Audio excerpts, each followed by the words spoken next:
That was actually a good. first try. Last time Aaron was like, I can't late. This is a very good omen for where we're going. Oh, a good Better be. omen. Yeah, man. Now that you've been overseas, you're new age, eh? Tell us what other omens. Tell us what other omens you found overseas. There's a lot of old superstitious things, in the old world, in Europe especially. But, Wait, well, first of all, where did you go?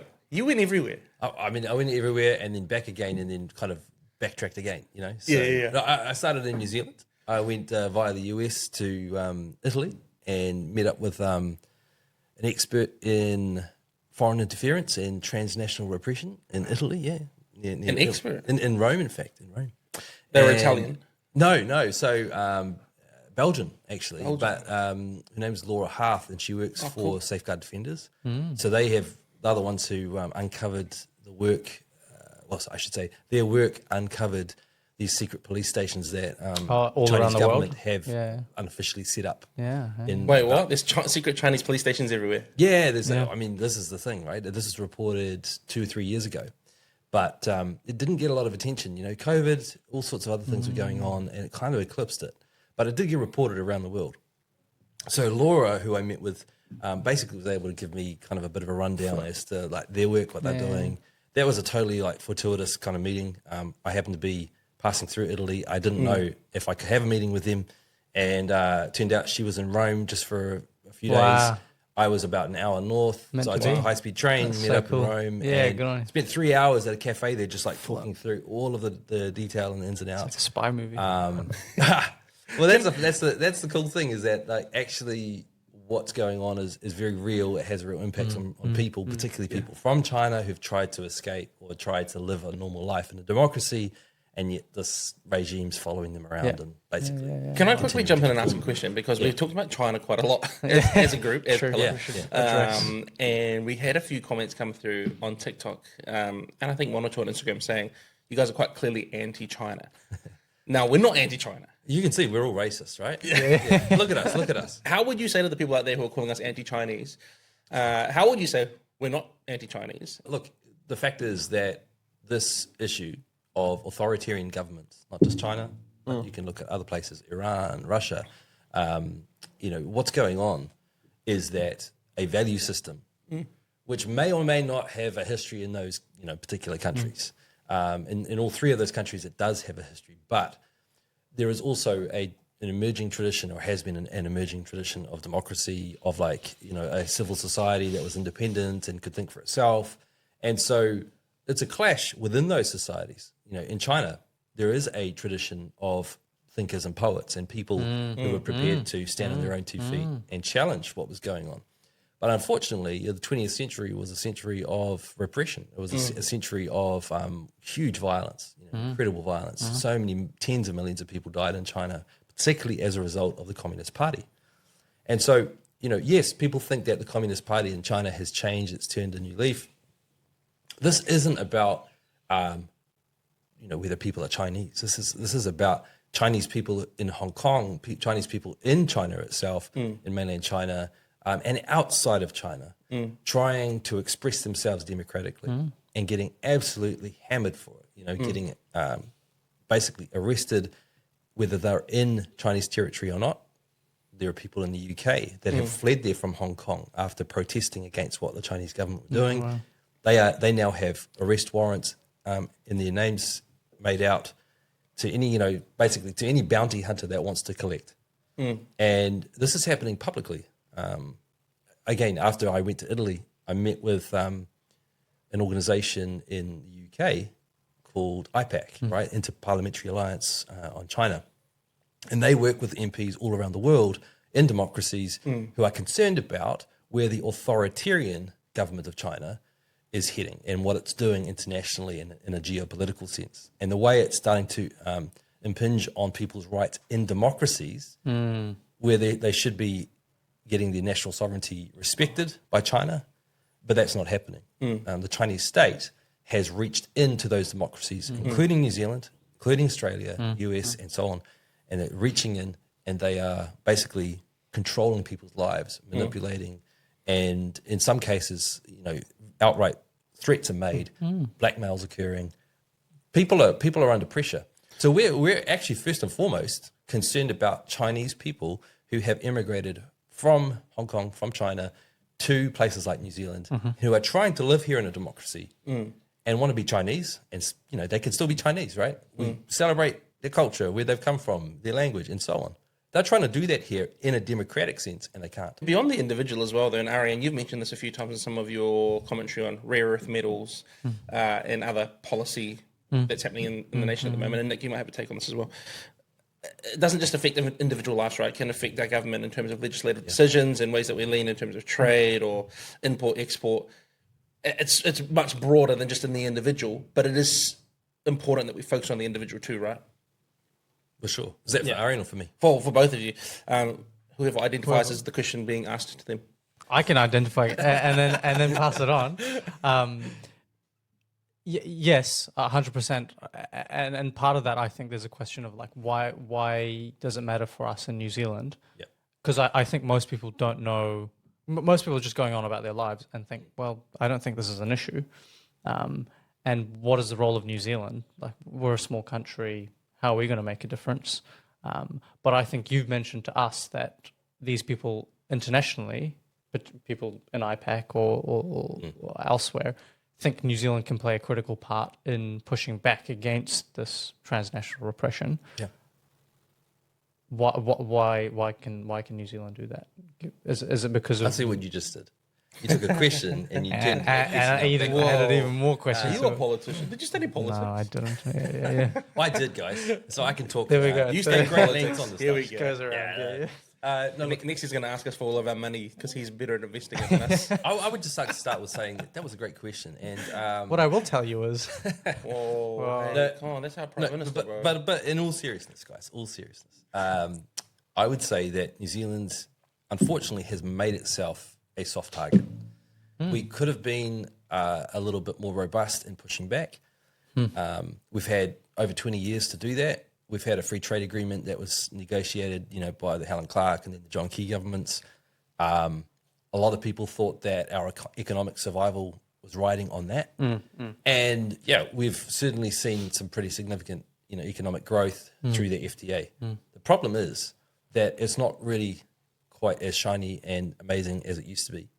And there are major changes that have occurred in the Chinese government, obviously new leadership under Xi Jinping. And so as a result of that, there's been a move away from liberalizing their economy and their political society and back towards an authoritarian, strongman kind of model. And that's not just happened in China, it's being projected beyond China's borders around the world. So New Zealand is facing that. We have a population of around 300,000 people of Chinese ancestry, most of whom are either, born in China and have immigrated here or are first-generation Chinese, with families that still have strong ties back to China.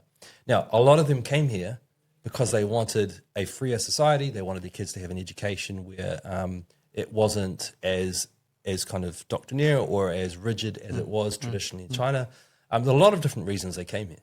And so the problem is that there is a community, a very large minority here, who are now facing this chilling effect. They can't talk, they can't be open about it. That's a problem. A lot of Kiwis, though, who are not Chinese might go, yeah, but I don't live in a predominantly Chinese community or in a neighborhood like East Auckland where there's a lot of Chinese. So I still don't really see how it bothers me. Yeah, I might be like a dairy farmer from Southland. How does this really affect me? To be honest with you, I like my dairy prices, staying where they are. Yeah. I like the market that we have in China. I don't want to harm that. Interestingly, though, a lot of feedback that I've had as I've talked with people about this issue outside of the cities has been of concern. A lot of people are concerned, even people that you would think, like the dairy farmer in Southland, they are very concerned because they realise that there are significant strings attached and that there is a certain amount of bullying that's now going on at a geopolitical level, that New Zealand has been seen as a soft touch, and that Australia has, at least outwardly politically, put on a much more kind of robust defence of its geopolitical situation. And so we're at a point where New Zealand could be sort of that easy way in through Australasia. Are we going to be the weakest link. You know, Yeah. you've got Yeah, Australia, yeah. you've got the Yeah, US, yeah, yeah. who have this very strong alliance. Yeah. New Zealand has sometimes sat on the fence for this stuff. Yeah. Although we tend to obviously historically identify with the US and Australia more than we do China. But are we now just going to roll over and effectively, you know, buckle without even the Chinese government even telling us what to do? Yeah. We're just going to try and read yeah, their minds and go, well, we don't want to upset Beijing, right? Yeah. And so this is part of the problem. And last week we were talking about rare earth minerals and how China, who basically has a monopoly over them internationally, just put export restrictions. And we came out and said, look, this isn't just economics. This is them imposing their authority and power, because you need those minerals to create your space tech. You need those minerals for your computers, all sorts of tech.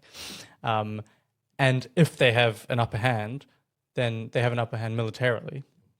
And just a couple of days ago, I think Albanese was in the US with Trump, and they signed a multi-billion-dollar minerals deal with Australia. And so now, like you're saying, there's a shift and an alliance between the US and Australia. And I think so. That's one part of it, where Shane Jones has just gone to Australia as well to talk about whether we can do the same thing of we need to dig ourselves out of this relationship with China, literally dig and get minerals out. And Well, Shane Jones is your man because he's all about the mining. Yeah. he is. He's the what does he say? The gospel of mining. He loves Matua Jones. Matua Jones. We love Matua. Come on. And the other thing is, people say, oh well, and you mentioned this, Nathan, and you said, well, it's Chinese people. So, you know, China's just concerned with their own people. So why does it concern us here in New Zealand, who are not of Chinese descent, which in of itself is just, I think it's a fraught argument. But these ideas are very tempting ideas, the oppressive ideas. It's not, it doesn't just affect one person. I think if you're not willing to push back against it, it will consume and it will grow to the point that it's not just affecting one Chinese individual. And again, that's nothing to do with them being Chinese. It's just, in this scenario, it's the Chinese government, the CCP. If it was the Australian government, it would be the Australians. If we're not able to push back on this, and this is the vigilance that we talk about, then it will just grow and impact us even more and more. That's very good. I feel like we jumped in really deep straight away. We which went is really very, good. Sorry, No, it was awesome. No, it's it's so great. good to have you back in the country, Nick. So you went to Italy. You did kind of backtrack like around the globe a little bit as well, because you're like here to the US. laps, yeah. So Well, where let else me did put you it, go? I've taken 17 flights in the last 2 Far months. Some of them long haul flights, many of them. And I went to Italy, then went to the UK, and having a little bit of family time there as well. Also went to conference and went to some really cool meetings like the IPAC meeting, but also as a result of that, I've been able to talk with a group called UK China Transparency. Oh, wow. And they do a lot of investigation into this type of foreign interference that's going on. You know, so IPAC are looking at it at the political level particularly, but UK China Transparency, they are looking at what's going on in terms of students, especially. Foreign exchange is a huge Tertiary like students in that sector, massive deal. So they've got cool research coming out of the UK about the problems they're facing there. Yeah. Again, this is Chinese victims, right? We're talking about the Chinese government, the communist government of China, going after students, trying to pressure people in liberal democracies like Britain, like Australia, like New Zealand. Like Is Britain still a liberal democracy? How was the feeling over there? You know, let me say this. Well, let me just say this. I happened to get a wonderful invitation to go to the House of Lords with Mr. Oh, Owen. wow. And on the back of his invitation that he got, and we had lunch there, and we met with Toby Young, Lord Toby Young, who started the FSU in the UK. And anyway, we got a meeting there with him, had lunch, went in and sat in on a session of the House of Lords, down on the floor next to all the Lords, which is pretty cool. That's amazing. That's so cool. But anyway, I digress. My point was that I'm meeting with these groups. You know, this is real serious stuff. It's happening in the UK. You know, right now the government in the UK aren't quite sure what to do because, and I've mentioned this case, you know, and stuff that we've talked about in the past with you guys, but the Royal Mint, you know, used to be, I guess, like your kind of Federal Reserve or your Treasury building in London was bought. The property was bought by the Chinese government. Sorry, what? It happens. Well, this is the crazy part, right? It sounds conspiratorial, but the fact is, it's been debated in the major newspapers for months and months as to what they should really do here, because they bought this property in order to build their new embassy. The embassy is going to be enormous. It's going to be, I don't know how many acres it was, but the Chinese embassy, huge. The Chinese embassy is planned to be. They're going to build it on the site of the old Royal Mint. Now, in doing so, people are, okay, well, fair enough. It's a free society. They can buy the property. It's an embassy. The problem is that this building that they're going to put up is going to be right directly above all of the cables that feed the stock exchange in London. No, this is so... And so the UK intelligence services have said to the British government, you do realise that this is going to be built over critical infrastructure, information and financial infrastructure. There are serious concerns that it could be hijacked, that it could be manipulated, that it could be tapped into. That's racist. Again, guys, I only present the facts. I present the facts. I let people do what they want with it. Now, there are Chinese pro-democracy individuals like Nathan Law, right? Incredible guy, incredible courage from Hong Kong. He's over in the UK, and he's trying to raise the alarm. So this is a Chinese guy, right, from Hong Kong, trying to raise the alarm about what the Chinese government are doing. And there are too many people with vested interests. There's a lot of business deals on the line. A lot of people that think, no, we'll lose too much money. We can't afford to upset Beijing. I can't imagine that it'll be local construction companies that will come in and build it either. Like what you brought up last week, that story about the African embassy a few years ago that got built and bugged. Yeah. I imagine they'll bring their own. And this is a growing problem. In fact, has been a problem for quite a while, that a lot of the stuff does get done in-house. Yeah. So the Chinese government will bring their own contractors from China. Sometimes it's not even above board in terms of immigration rules in the countries they're doing this. But that aside, it's happening in-house. There is a international system of control over people that have any connection to China. So whether they have family still there, whether they still have a residence in China, whether they still have any business interests in China, even if they don't have those things, there are still ways that the government of Beijing can basically apply leverage to people outside of China. We've got to remember, this is not a democracy that we're talking about. No. It is an authoritarian regime, which historically has been responsible for upwards of 50 million people dying as a result of mismanagement through 5-year plans, through industrialized, sort of moves that were made under Mao. Great leap backwards. That's right. Yeah, the Great Leap, as they called it. This is the same party. It hasn't changed. And so, yes, they've changed in form. They've become more liberal in recent decades, but then they've gone backwards again under this new leadership. There's a saying that I've heard a few people bring up about the Middle East and like the Arab countries, sport washing. Have you heard about this? Yeah. So like obviously bringing big competitions, Cristiano Ronaldo, the cricket, golf, buying sports. And sports washing their culture effectively. They're starting to do it with comedy as well. Bringing in big comedy festivals. Yes, yeah. I've heard so many people make the argument about China being sort of an example of what we should try to be like because they're so technologically advanced. Is it a version of tech washing? And I was talking to someone recently who was talking about the economy, how fast they've grown and strengthened their economy in such a short period of history between the 80s and now. Sure. And it's just, why are people so happy to look past the 50 million deaths, the Great Leap, the communism in the title of the party name and ignore those things? Look, the main reason is money. Yeah. It's I've pondered on this for a while now as I've been kind of getting into this area, and I think for the most part it's just money. Also, too, people can be real. They can be real suckers for like sort of a really like posh hotel and a junket around China that is put on by some kind of cultural affairs spokesperson. Yeah. Like the Chinese government are really, really proficient at cultivating these relationships abroad. Whether it's like sister cities, they love the sister cities, eh? You've got your twin city in some Western democracy, and they do these cultural exchanges. It's so cool, right? And in theory, it's a small world and blah blah blah.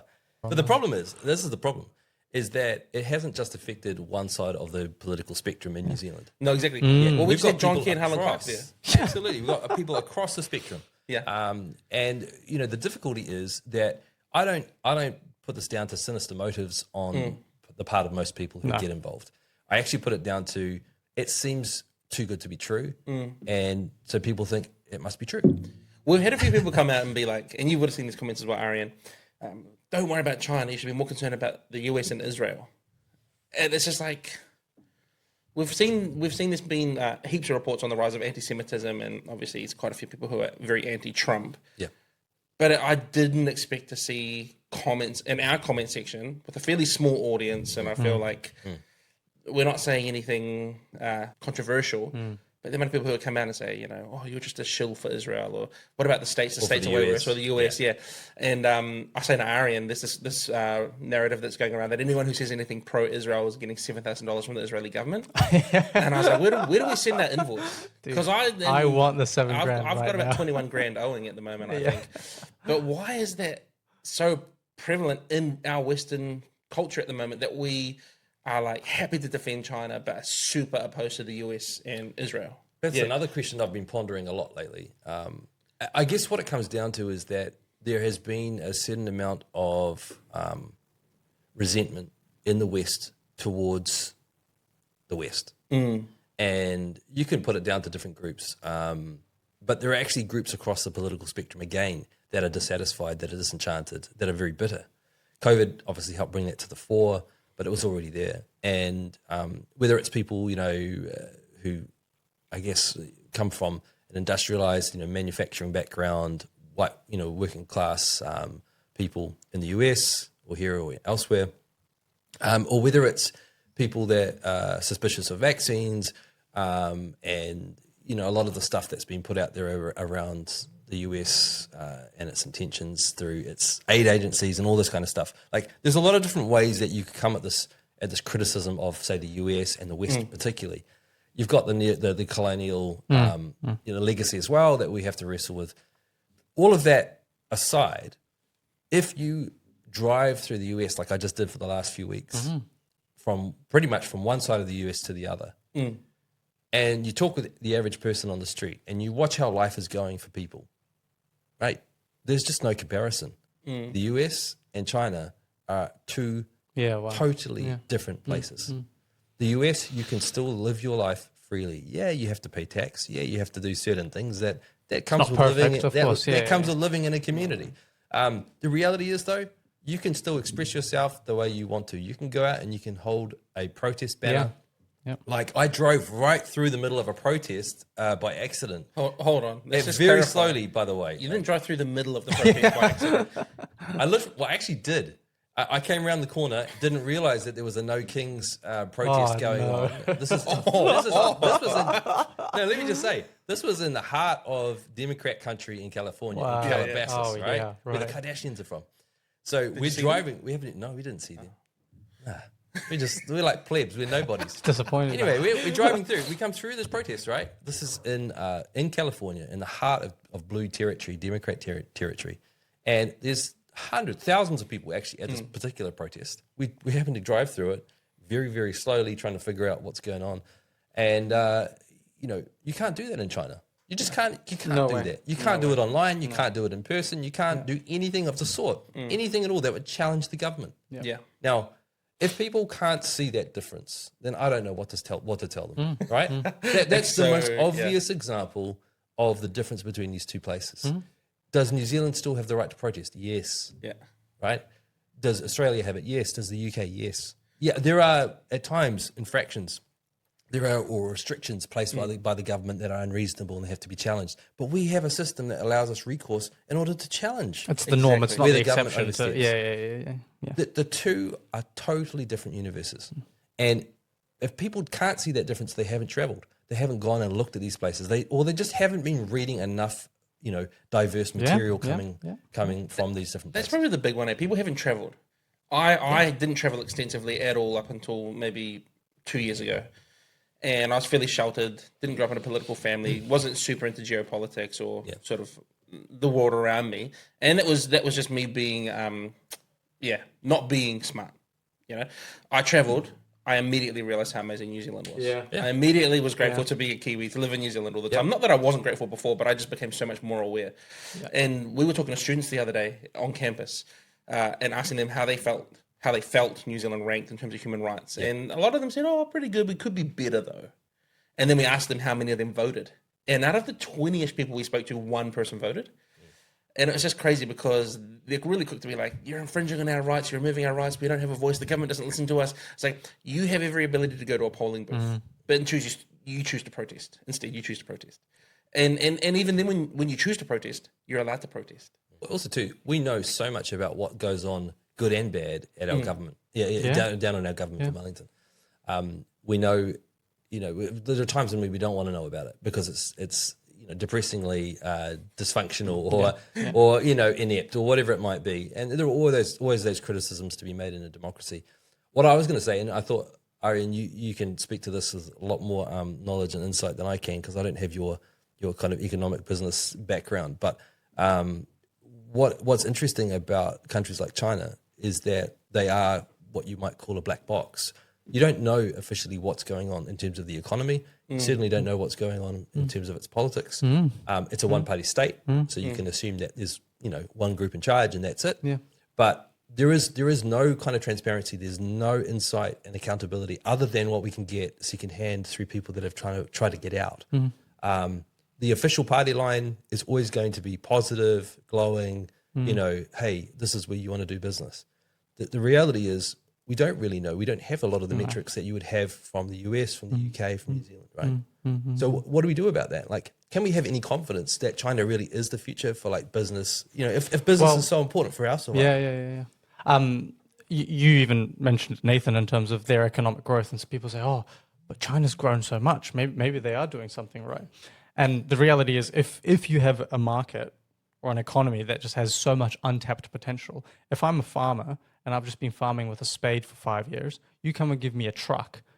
Next year, I'm going to produce way more. You give me the capital to operate with the potential that I have, and suddenly, I've got economic growth year on year because now I have technology that I could have had. And so people say, oh, well, they've grown so much and this is just the thing that happens with undeveloped countries. If you put the right institutions and the right capital in place, then they will grow initially. But in places like the US or New Zealand, we're operating on the edge of our technology and our knowledge and our capital. And so, we will only grow 1%, 2%, 3%, but that's amazing because, we're operating on the edge and we're creating. And another thing that they say about China, and I think they're trying to address it, one is corruption, but also stealing intellectual property. That's not a creative, that you can't build on that. You're a step behind. You're always a step behind. And so what is the economic future of China? I personally, my dad was very, very keen on me learning Chinese.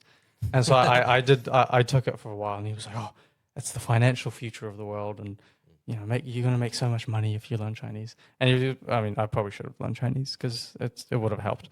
But I didn't. But with their demographic issues, with corruption, and corruption is so hard to deal with because people just lose faith in the industry, I am not as optimistic about China's economic future. But if we fail to run our course in the West, if we fail to address our issues, then maybe they might fall a couple times. But if they get back up and we just fail, then maybe there's an argument for them to be made. So China's economic future, I'm not too sure about it. Like you say, it's very difficult to know how strong it is because you don't have any verifiable metrics coming out of Yeah. You know what the party wants you to know, right? It's like, what they tell you. Even, what was it? There was some numbers. I think it was around COVID. They were putting out their COVID numbers. Yeah. And it was like way less than what it actually was in reality. And somehow another set of numbers came out. Yeah. And they were like, oh, yeah, that's actually the correct one. I mean, even democracies, governments will massage, manipulate numbers to make it, they'll present it in a certain way. The difference is that you still have the raw data. Yeah. And so, there's play around only with so it, many yeah. ways you can look at the raw data in a positive or negative light. Yeah. The difficulty we're seeing with countries like China, and it's not just China, is that the government can just wholesale fabricate it. Yeah. We don't know. Yeah, Right? 100%. We just don't know. Yeah. But if there is no accountability, there's no fourth estate, there's no journalists sort of There's no coming truth. in and holding their feet to the fire, then the politicians, the leaders there get away with whatever they Yeah. decide. So what maybe what you're saying here is China needs a BSA. Fourth state, get the BSA in there, clean it all I feel up. is there a segue coming here? Or what's going on? That story has been huge, obviously, over the last few days. The BSA and Are we broadcasters? Can I just clarify? before well, are we? Are we broadcasting? Yeah. Well, I mean, you arrived in the country sort of in the middle of it all. Yeah. What was your view on it when you got back? And then Arian and I have talked about it. So I want to know what your thoughts are as a pseudo broadcaster right now.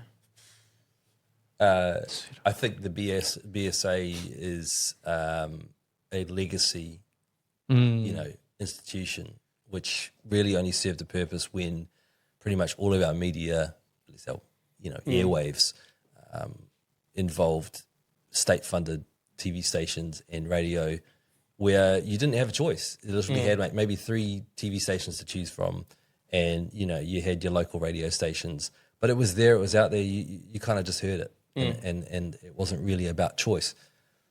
And so there had to be a certain amount, to some degree, of content regulation, especially for young kids and those who are vulnerable hearing things, who are underage. The difficulty now, of course, is that we live in a free-for-all. It's a Wild West. And good or bad, that's where it is. That's where it's at.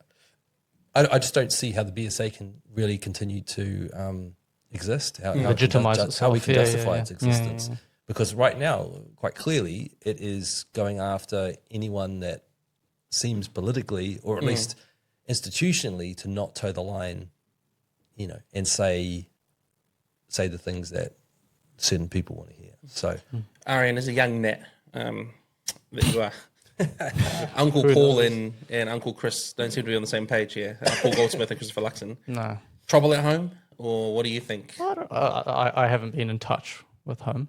But really, I'm that shocked. no, I have. Yeah, I know. where's the red phone? The direct line. Yeah. I don't. Surprisingly, I don't have a direct line to the Prime Minister. But I was going to say, being an East Aucklander who familiar with the National Party, I thought you would have had his phone number. I think the Prime Minister isn't aware of the details of the scenario, and I don't think he has the insight, and so he's just diverting to the minister. And I think the minister doesn't fully, this is so bold of me, I think he doesn't fully grasp the reality of the situation and the extent to which it's affecting things.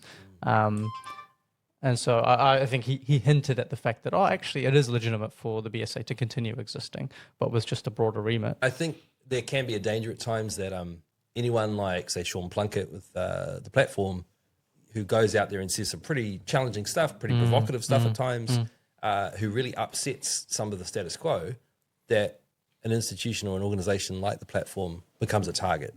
Because, those who like to keep the relationship a little more If they stable, get money more from manageable, them, right? If they get money, if Journalist they, or politician, it's easier to do that. Now, I'm not impugning like Paul Goldsmith with those very cynical motives.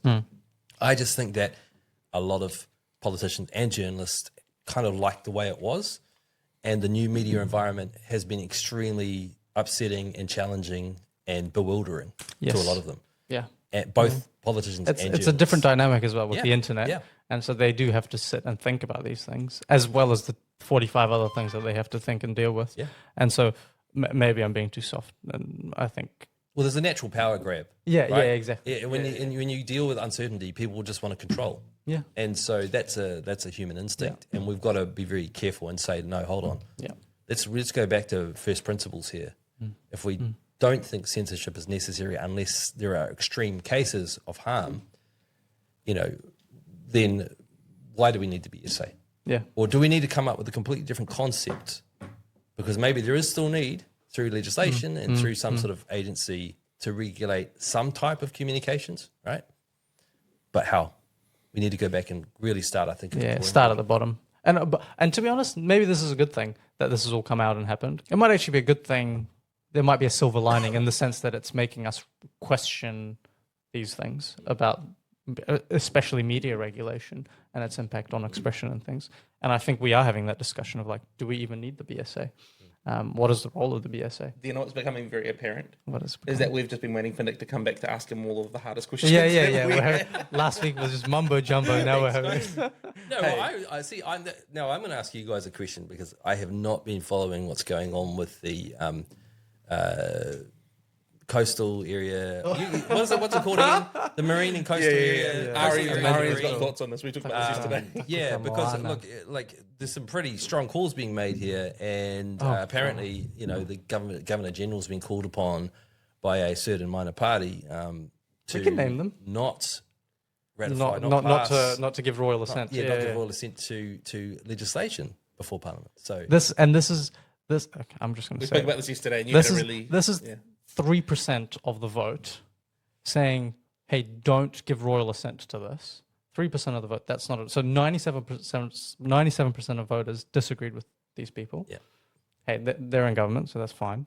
They're not in government. They're in Parliament. Just for those of us who did Year 9 social studies and heard about the Governor General, what he or she does, like royal assent is what? It's so when a bill goes into Parliament, a bill is before a law is even a law. Yeah. It's just a discussion about whether we want to make. So it goes into Parliament, they read it, it goes into the submission process, people submit, that's first reading, second reading. Anyway, it goes through Parliament, third reading, and with this one, third reading is done. Parliament's debated it, and it's got the votes to be approved, and it's got the votes to be approved because we have a government who's functioning, and they've all agreed on this. This is the bill that we're going to approve. It's not law yet. For it to become a law, the Governor General has to sign it. Now, our constitutional framework, that's just by tradition and the way things have always been, is that the Governor General just signs whatever's in front of her. She or he has never said no. She's the because she's a representative of the King in New Zealand. Her job is to just sign it. And it's just a thing we do because we've always done it and it's fun and it's all that. For her to not sign it would be a major constitutional moment in New Zealand. Yeah. That's never happened. And I think it may have happened in Australia once or twice. But Gough Whitlam. Yeah, right. In the 70s, I think it was. Yeah. I'd have to go back and look that up again. But I mean, that caused a major crisis. That's not a democracy. That is going against the democratically elected parliament for her to say, actually, I don't want to sign this. Yeah.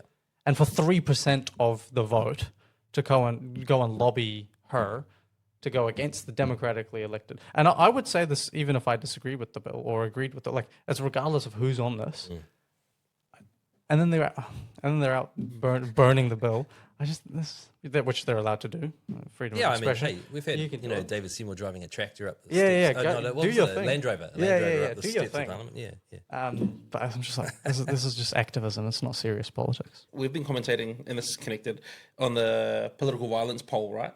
Yes. Do you think violence might be necessary? And we put out that clip of you this morning, but there was a clip of me in the media a few days ago as well speaking about it. I had this comment this morning, and it was like, it was pretty long from clearly like a Te Pāti Māori supporter, activist, calling us racist and fear-mongering against Te Pāti Māori and all sorts of things, and effectively saying that they don't have a seat at the table, that Māori don't have a seat at the table, right? Now, I responded, which, I like to do sometimes to the comments. On you. Thank you. And I just said, look, to say that Māori don't have a seat at the table is absolutely blind. 27% of our parliament is Māori. Of our elected officials are Māori. 27%, despite only being 17% of the population, right? They absolutely have a seat at the table, which tells me that this person who commented has signed up and subscribes to the rhetoric of you're the wrong type of Māori, which we're seeing more and more. If you don't say things that align with the most extreme or someone's view, they'll accuse you of being not that type of black person, Māori, Pacific Islander, whatever, right? And I just asked him, I said, do you think that us saying, and I said as well, in the quote, I said, ACT very closely second with 1 in 5 voters. Yeah. Te Pāti Māori 1 in 4. The gap's not that big. And it's indicative of a large issue across the political spectrum. It's not just one side or one specific individual people. It's an issue with our democracy or how people are approaching democracy. So all of that to tie into this is like, it's this minority group that they didn't even get the entire vote of the people they claim to be the representative voice of. They claim to have a mandate. They didn't even receive the entire vote of that populace. No. So how can they now go and lobby the Governor General to do something that is unprecedented in our history? Unconstitutional. Unconstitutional, yeah. And it would, look, it's. I don't think it's too extreme to say it would change the political landscape of New Zealand forever moving forward. But hugely dangerous precedent, right? Exactly. And I get the feeling though behind it. I get the anger. I get the outrage. Because, because it's actually, if you look at the history of, land rights around, especially iwi settlements and that whole process, decades and decades, there's been a sort of a trend in one direction, and then there have been these major reversals, like 2004 with the Helen Clark government, with their Foreshore and Seabed Act, which I remember, because I'm old enough, guys, to remember what it was like going through that. And I mean, it caused such a lot of upset. Like, upset's not even the right word. Deep anger amongst iwi, because they realised that actually the trajectory that they had thought everyone was on is not where the government ultimately wanted to go. And so they reversed that. Now, you can debate the merits of settlements, and customary rights and all that kind of stuff. But are we in agreement that we have a political system whereby we will have major disagreements, but that we understand that those conventions and norms and those processes have to be upheld? Otherwise, there's a much just greater ripping loss, the whole system right? apart. There's a huge risk at stake. This is what I wrote about yesterday. I don't know if you had a chance to read saw it. Brilliant piece of writing. It's a thought that I've been trying to articulate, and I don't know if I'm all the way there. I've been trying to articulate this for over a year now, about this idea of arriving. Like, when do you actually reach the goal of equality that many movements set out to achieve? So I mentioned feminism and political and civil rights. How bold of you? How bold of me to mention feminism? Yeah. Well, I mean, How dare you? What I really feel like's been missing from the feminism space is like a strong male voice. Just thought I'd chuck my hat in the ring. Well, Nathan, you are precisely that. But it's this idea of like, I think I said they march past equality, which is often the goal, and into fantasy. And it's where I think a lot of movements lose their credibility, lose their focus. It's because they haven't actually realized that what they dreamed of wasn't this euphoric utopia where everything is amazing. Yeah. You actually step into a position of responsibility in a society now. You actually have the responsibility to carry weight, to participate, to engage in democracy. And that's actually harder than what I think people are prepared to do. Because people in the past have had to die for that right. People in the past have had to fight for that right. It's blood, sweat, and tears. You can't just, be Marxist about it and sit on the couch and expect the world to happen around you and give you everything that you want, So it's been crazy to watch it sort of unfold now with some of the other drama that's happening around TPM and these people who are saying, well, violence could potentially be the answer as opposed to debate and democracy. Well, we've submitted ourselves, for better or worse, to democracy. To, look, we're going to give our arguments. If I win, I win. If I get the votes, I do. If not, that's it. Democracy is, I'm going to make my case. I'm going to speak up. I'm going to say what I have to say. And I'm going to try and convince as many people as I can. And hopefully I get the votes. And hopefully I convince enough people. If I don't, it stops. It stops there. The next step isn't, we're going to pursue political violence. We're going to pursue it, at least, and tell me if you guys disagree. But we've submitted ourselves to this ideal. And I think there's a point at which you either have to reconsider your argument or even your strategy, sure. But if you're going to attack democracy, then I think that's a different discussion. I like the way that you framed your article, Nathan. You talked about there are people that want to build and the people want to burn. And we can all feel either way at times in our lives, right? There are certain situations where we're like, I've had enough. I'm done with this whole system. I'm done with the way that people approach it. But once we opt out or once we violate those norms that are supposed to be sacred, it's supposed to be there to safeguard everybody in the whole system, there's really not a lot of ways to come back from that. And you will go down a road of increasing violence, of increasing tension and unrest. My concern is that we have a whole generation of young people who are not naturally violent or naturally want to go out and burn everything down, but that haven't really been given an example or the right kind of example around how we resolve these problems through peaceful means, through the democratic process. I mean, that's why I'm so excited about joining Pillar and about being involved. Or, you guys keep saying I'm with you, from the ground up, but I feel like I'm a latecomer because I've been on holiday or been away. But you've been sourcing international perspective, building the foundations. I just don't want to overstep. But that's what excites me. Like, I've worked in the past as a teacher. I've been excited to see the change in perspective amongst young people about how, it's harder to go and try and compromise, to debate something and to keep it peaceful, and then to figure out some sort of solution, some kind of compromise that people can live with, right? It's not that you have to be 100% happy about it, but you have to be able to live with it. And I don't know, it does raise questions, and these are questions that I guess we'll have to be dealing with in this work as we take this new organization forward. But is there a space for civil disobedience, and what does civil disobedience actually mean? When is civil disobedience the only option? Could you define that for people who might not?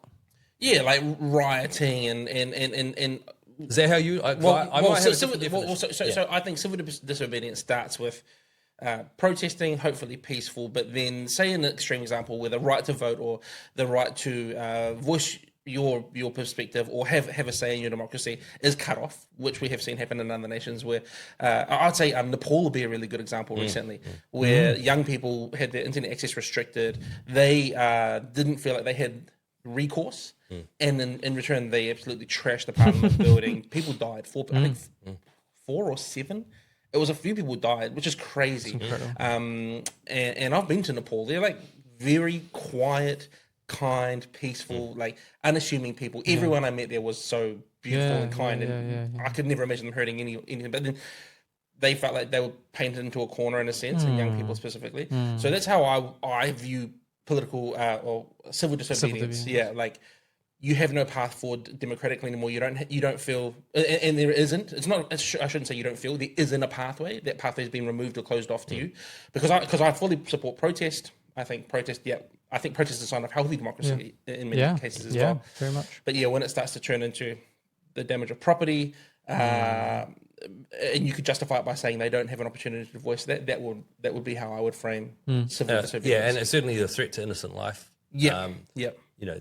I guess my question would be, is civil disobedience, and for the most part, non-violent civil disobedience, whether it's going on strike, whether it's a sit down in the middle of a public place or in the middle of like a busy road, like there are different examples that we have been seeing in recent years, right?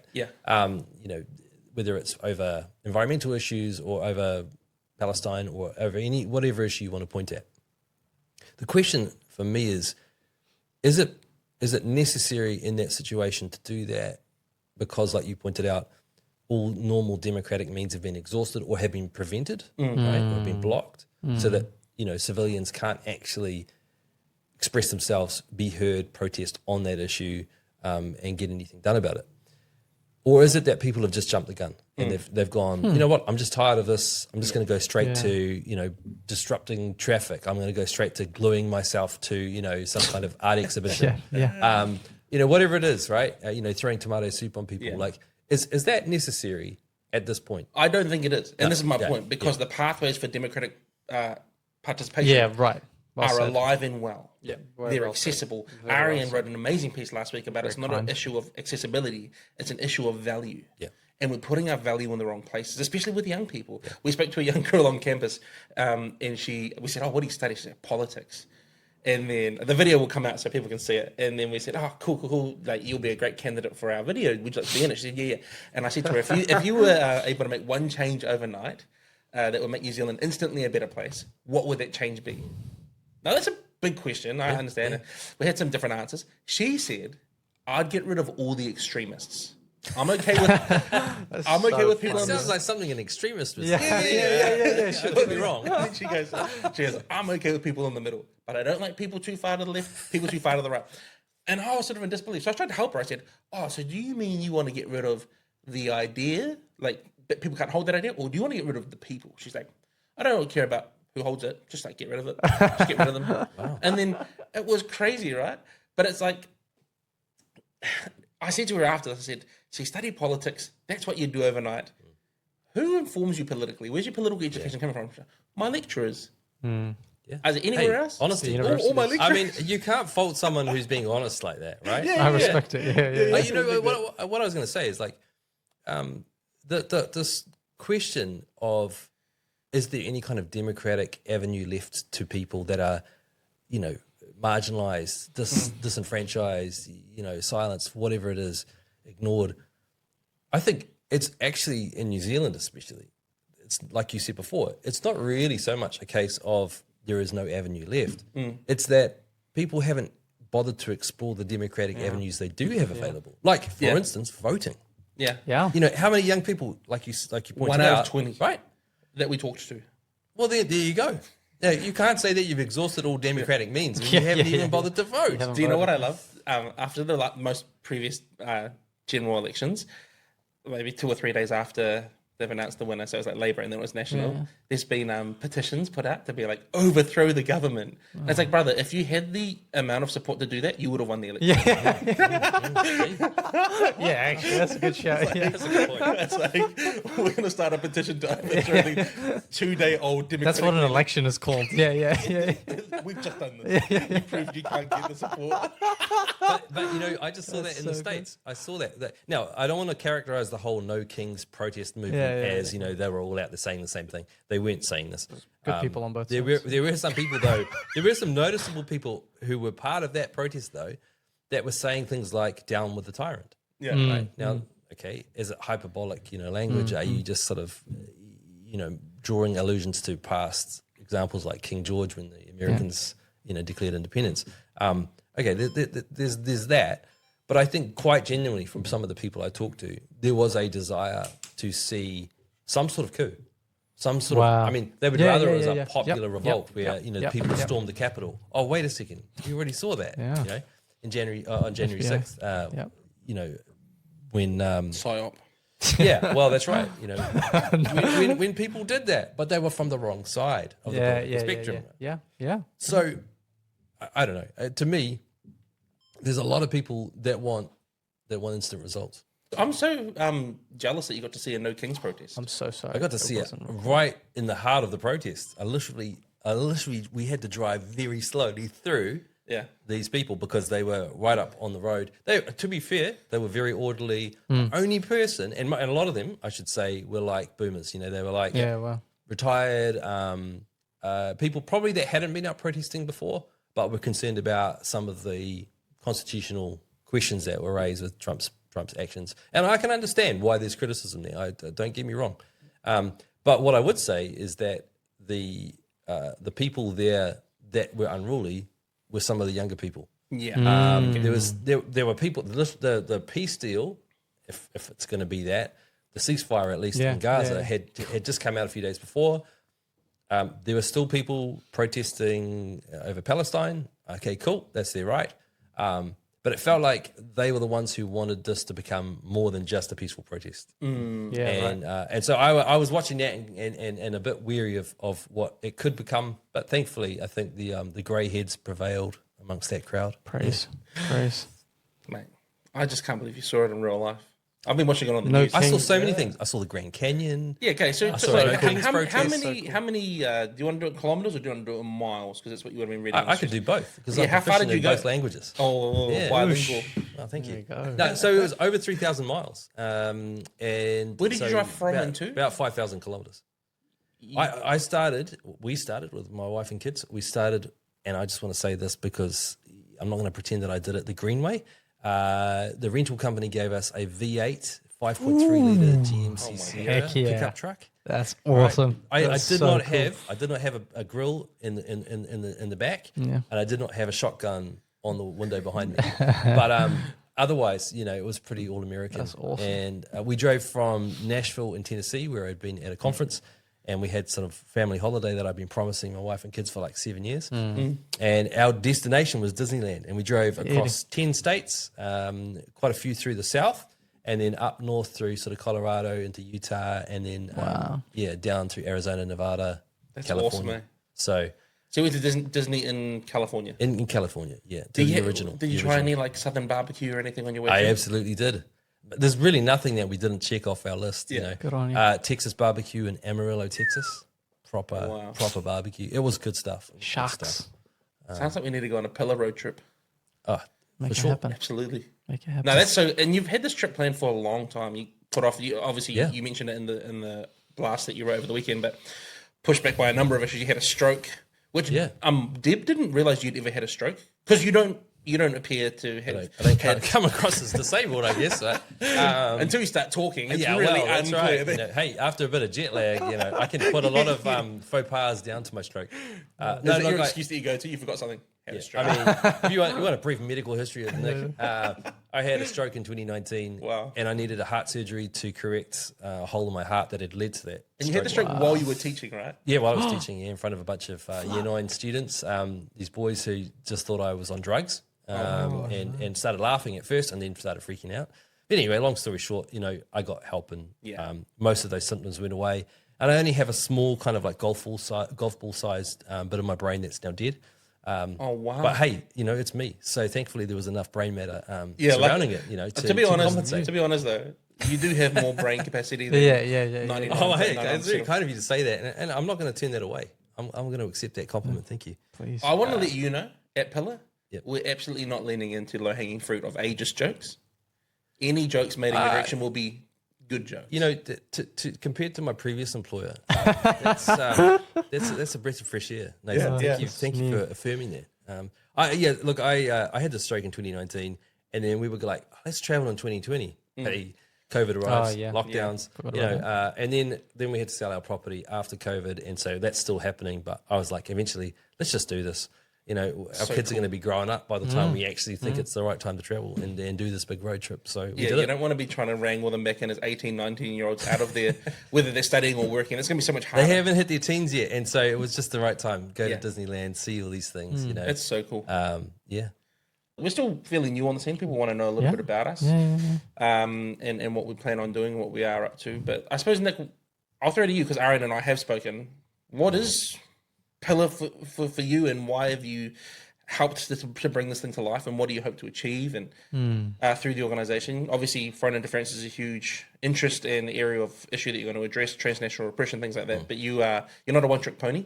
You got a lot of arrows in the quiver. You know what I mean? I'll try and prove that I can do at least one thing. For me, I'm excited about this work because our involvement before with Free Speech Union, it felt like necessary thing at a moment in our kind of modern history where society had just really lost the plot. We didn't understand anymore about what real tolerance was. Being able to handle someone else's opinion, even though it drove us up the wall, even though it was so aggravating and annoying to hear your crazy great uncle spout on about his support for a certain American political candidate, whatever it was, right? All those hot button issues. And I felt like a lot of great successes were achieved through the Free Speech Union. And yet it's brought me through that work, it's brought me into, I guess more contact and more awareness of broader issues in the civil liberties space, civil rights, that we can't just characterize it anymore as, Martin Luther King achieved this stuff and now it's done in the US, or, similar kind of equivalent people did that here. For me, it's like every generation has to rediscover for itself, or has to discover for itself, the meaning of democracy, what it signifies for us, how it affects us, not just at a political level, not just every few years when you go and vote or in your local elections, but in your everyday life. The free speech work really helped for me galvanize and crystallize what it was to be a member, a citizen in a democracy. This work, I think, is going to be exciting and challenging because we are going beyond just free speech. We are looking at issues that really will, I think, determine the future of this country for my kids and their kids. I really do believe that. I wouldn't have got involved if I hadn't thought it was that important. And it's not that I'm just one of those like civil liberties junkies that it's got to be on the next buzz. I genuinely believe that we have to start having these conversations, getting young people especially, but everybody really rediscovering, falling in love with this idea of you matter, Yes. I'm going to treat you as though you matter as much as I Yes. do. In fact, I'm even going to put your welfare ahead of my own welfare at times, because I know that we can't resolve the impasse. We can't resolve the tension if there isn't some of that give and take. At the same time, what are those basic principles that motivate us? That's what I'm excited about, sort of getting into and exploring through Pillar. And we're going to be dealing with a lot of different examples, cases, problems, questions, philosophically and practically, right? Yeah. I love what you said there. Every generation has to rediscover a passion for civil liberties for themselves. Fantastic. I think obviously having a handle and a grip on history is the first step there. Helps, yeah. But then, how do we bring them on the journey to realize it matters today? Yeah. Oh, honestly, it's so good to have you back. Exciting. So good to have you in the country. Exciting times. Man, I'm feeling the love in the room right now, and just want to acknowledge that. Thank you. Amen. No, well, we missed you. You're gone for like 7 weeks, mate. Was it 7 weeks, eh? 8 weeks. 8 weeks. Yeah. You don't look like you've It's very just healthy, stepped off I'll a be really honest. long- Yeah, and, yeah, and yeah. your last flight got cancelled, and you were stuck in the airport all night. I was calling you Tom Hanks. Guys, I've survived. This is a story for another time, but I've survived a shipwreck. Oh, yes. In my youth. The listeners should find out about this. No, as do you well. know I'm a what? resilient guy. I just I'm want you to know. gonna put it out there for you. I reckon every episode you should tell us at least one crazy story that you've had, because every time me and you have travelled, I learned something else that it just sounds. The fact you think Crazy. that's an option that I could refrain from telling you. Yeah, No, yeah. but it's like you'll be gonna like, happen. did I tell you about the time I got shipwrecked? I went, what? And then this other time he said, did I tell you when I used to work on a diving boat in Greece? And I'm like, what? But honestly, the stories are Full of stories, eh? Yeah, did I ever tell you about the time that I was in Pakistan and I was like, Wow, I didn't know yeah, that. and I was looking for Aryan. No. Wrong country, wrong star, country, wrong wrong star. My grey hairs have got to count for something. So Yeah. No, well, it is so nice to have you back, and we're excited about the future of Pillar. Obviously, we're 6 weeks in. You've been on board 7, for 2 weeks. 2 now, weeks. This Arian. is week 2. 2-week appraisal. What do you reckon? Very positive. 10 out of 10. 10 out of 10. That's my appraisal so far. I And would we've got appraise- 3 pillars now. So We've got 3 pillars now. Yeah, we're Yeah. officially a house of 3 pillars, Yeah. which, 3 as any good builder knows, 3-legged stool. 3 is all you need. Yeah, 3-legged stool. Yeah. Yeah. It doesn't sound as cool, but Well, yeah. best stable. number. It's the most It's stable. stable. It is the most stable. Yeah, we're a tripod. Now, Arian, I just want to say, just publicly, I just want to put it out there. Arian is you've done a fantastic job over the last You're 2 very weeks. kind. You are super innovative. Arian did this. No, I shouldn't say that. Oh, I should say this because it's quite funny. I don't know what it is. Arian was like doing some back end work and was like, I was like, well, what are you up to? He's like furiously typing away on his computer. And I was like, oh, what are you up to? And he's like, oh, I'm just going through the donation process. I said, oh, cool. He goes, yeah, but I'm pretending that I'm 65. I was like, Is this your kind of cosplay? and then I'm like, and he goes, yeah, because there's too many obstacles. There's way too many obstacles right now in our system, and it's just that sort of innovative thinking. Efficiency. It's and honestly, it's like, I never thought about that. And he's like, honestly, you're gonna hit too many road bumps. It's this issue, this issue, this issue, and it's just We cleaned it up. Guys, we I just- didn't, you did. I just want to say that I feel at times completely redundant because I don't know how to do most of the skills. I don't have the skills that you guys have, and so I'm really hoping I can bring something that is new because. Oh, absolutely. 100%. This is why we have 3 pillars. Good. 3 pillars. We've got diversity, mate. We're so diverse. We I know we we don't actually like are. it. No, we're actually so quite. We're diverse. very diverse. Yeah. We got Middle East. We got New Zealand, Island. Pacific Island. Racially ambiguous. Yeah. Who knows? All of the above. Nick's like Cliff Curtis. He can play any. I tell you do what, anything. I can do the accent. I can't do the language of other people's, but I can do the accents. Yeah. To the to- untrained ear, we would think you were speaking anything. Mate, I mean, it drives my wife crazy, but I will order in a French accent, That's so but in English. sick. In English, she loves it. That's so Really sick. She loves it. That's, She yeah, does. there Drives you her go. crazy, but she loves it. She says it's a pet peeve, but it's actually she loves it. I was going to make a comment about accents. Maybe I shouldn't, but that's fine. If you make a French accent, that's completely fine. Yeah. But if you make like a Chinese accent, then suddenly it's racist. But you're assuming that a native speaker in Mandarin or French is white or Asian. Yes, I am. Have you seen that white guy that grew up in Singapore, and he's got like a harder Asian accent? No, and he went, that's- Japanese, same in Japan. yeah. Yeah. But Yeah, then he yeah. moves to the States for college and got absolutely chewed out for being a racist. Oh, But no. he grew But up he in is Singapore just speaking. not. Yeah, I yeah, think he yeah. spoke Cantonese. Yeah, at home. wow. Yeah, and then and then there's other people who've had strokes and parts of their brain shut off, and they lose the ability to pronounce certain vowels or certain. Oh, and it sounds like they have. It sounds like an there's just accent. I actually didn't have that precisely. I had that issue with my language. Oh, When I had my wow. stroke. Really? Yeah, What was it? Yeah. I would get tired, and then certain words I couldn't pronounce. Wow. So, Was your brain able to process what you were trying to say, but your body just wouldn't? Oh, yeah. So Whoa, you just feel that's like a locked in. crazy. you just feel a bit locked in. You feel Whoa. a bit Yeah, trapped. it's absolutely wild. It wasn't as bad by any means as the other people that I saw on the ward because I got intervention so quickly. And you were fairly young.